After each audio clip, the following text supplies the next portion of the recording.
So this past week, and then of course last night on Raw, they officially celebrated 20 years of Randy Orton, the Viper, the Legend Killer, the Apex Predator. Um, and if there's any superstar besides The Undertaker that definitely deserves that opportunity to be celebrated, to be basically, given his, just due, his accolades, his, just desserts, if you will, it's Randy.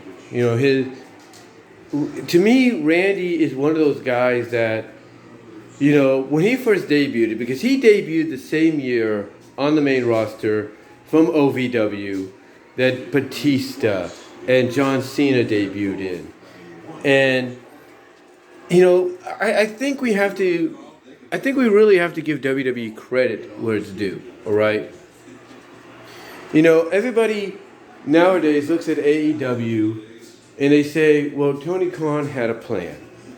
Tony Khan had a plan with who he wanted his pillars, not just his pillars, but who his first world champions would be, right? Who his first full world champions would be. Jericho, Moxley, Omega, Page. And he's followed through on that. He's also made it very clear, and even a lot of the stars have made it very clear, who his pillars, his building blocks for the future of the company are as well. MJF, Darby Allin, Sammy Guevara, and I guess to an extent Britt Baker. Those are his pillars. Those are the ones he's building the company on. And when you look at WWE, they kind of follow the same path. They kind of follow the same path, if you will, back in the early to mid 2000s. They did. Because in 2002, Cena, and I think around the same time Orton, Batista, then you had Edge who was coming into his own, Mysterio was debuting. WWE pretty much had brought in 2002 their pillars for the company, who they were going to build the future of the company on, and who were going to be their future world champions, the future faces, that they were going to center the company around in the coming years. And they did exactly that, just like Tony Khan did with AEW. And Randy Orton was one of those guys chosen. Now, of course, Randy had his ups and downs, from an injury standpoint, you would think, well, he's injured, he's probably not going to succeed now, they're probably going to, keep him but not give him the ball and let him run with it. Nope, they let him run with it. They paired him with Ric Flair, they paired him with Triple H, did the same thing with Batista, because they knew that you pair up guys like Orton and Batista with the likes of Hunter and Flair, then basically what that means is these are guys that you have, a lot of faith in to be your future, to be the guys that are going to, be the building blocks for your company for the next 5, 10, maybe 20 years. And 20 years in the case of Randy is pretty much a fact, because that's exactly what's happened. He's become part of that building block. He's basically been here since essentially day one of the Ruthless Aggression era. And for me, when I look at Randy, the reason I'm a fan of the guy isn't because he has an RKO, which is, to me, a modified version of the Diamond Cutter, if not improved, and I say that with all due respect to Dallas Page. But the guy basically is not that younger than me. He's like six months younger. Because he was born in 1980. And I was born in 1979. So he's not that far off in age with me.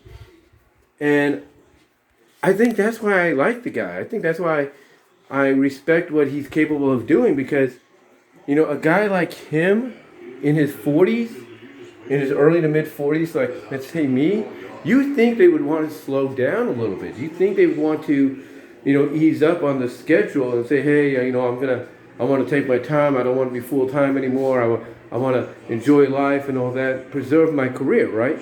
So I can keep going further, but not as much. Randy's not that kind of a guy. He's just going and going and going and going.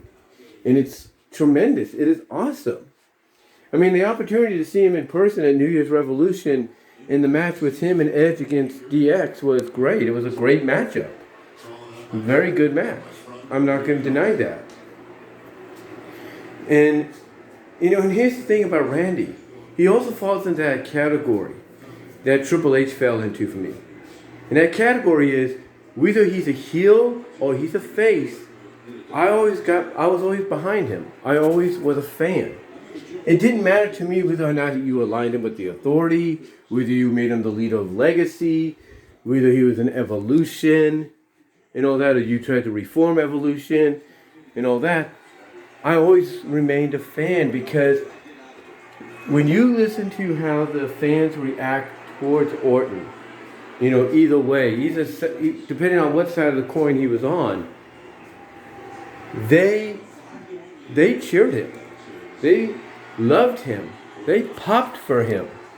And those were not, those were not, what do they say, filtered in, pumped in pops or cheers or boos or whatever. Those were organic cheers. Those were organic pops. And it was because the fact that the fans like me appreciated that here's a guy that despite all the trouble he's gotten into outside of WWE, all the injuries he sustained, thus basically opening the door for multiple opportunities for WWE to say, okay, we're going to let you go. We're going to release you because, you have so much trouble behind you or you can't keep a level head. Out of all the opportunities they could have done it, they never did. Out of all the opportunities, Randy could have had to say, hey, I want out of my contract because I've done everything I could here and I want to go explore other options. He never did. He remained. He was consistent. And that, to me, earns more respect than anything. Because you look at the fact that you have had Impact Wrestling, TNA, around for 20 years. As long as Randy's been around. And you could have had him jump ship over there at any time. Say, hey, I want out of my contract because I want to go see what Impact has to offer, what Ring of Honor has to offer, what Japan has to offer. Never happened. And again, like I said, they could have released him at any time because of the problems he would create, because of some of the issues he would be in, some of the drug violations he would make. Never happened. Because he was too reliable. Yeah, did they kind of bend the rules to keep him around? Yeah, they did. But they kept him around because, like I said, he was too reliable. They knew no matter what situation they would need somebody for, they could count on Randy to be one of those guys that they could put into that kind of a situation. And they did. They legitimately did. So to me, out of all that, along with everything else that he has accomplished and done, there is nobody outside of, like I said, The Undertaker that deserves more adulation, more respect, more first ballot Hall of Fame aims, if you will, WWE, pro wrestling wise, you name it, than a Randy Orton. And I know I'm not the only one that agrees with that. I know Chase Oliver agrees with that. I know Just Alex agrees with that. Solid Monster, OTR Central. We all agree with that.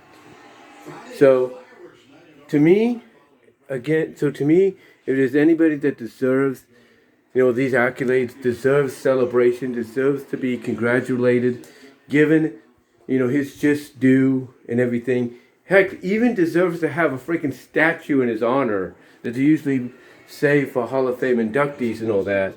Right now, it's Randy Orton, and there's no doubt about it. So, Randy, congratulations on 20 years, my friend. You are one of the best out there today. No matter where you go, you're one of the best.